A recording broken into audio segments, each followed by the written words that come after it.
welcome to the Startup Funding Espresso. I'm Halti Martin, the host of this show where we talk about raising funding for your startup and the time it takes to have an espresso.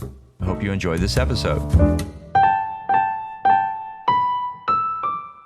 Hello, this is Halti Martin with the Startup Funding Espresso, your daily shot of startup funding and investing.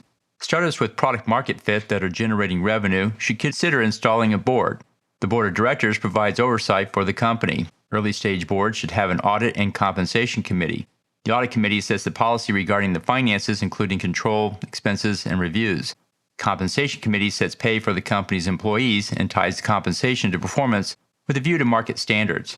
Compensation committee should approve all salaries, raises, options, and equity grants. And finally, the board performs governance, which provides oversight to the company's operations.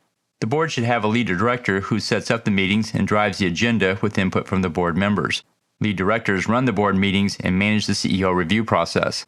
And finally, there are board observers. They represent an investor group who has the right to sit in on the board meetings to gather information for the investors. Thank you for joining us for the Startup Funding Espresso, where we help startups and investors connect for funding. Let's go start up something today. Halti Martin is the director of Investor Connect, which is a 501c3 nonprofit dedicated to the education of investors for early stage funding. All opinions expressed by Hall and podcast guests are solely their own opinions and do not reflect the opinions of Investor Connect. This podcast is for informational purposes only and should not be relied upon for the basis of investment decisions.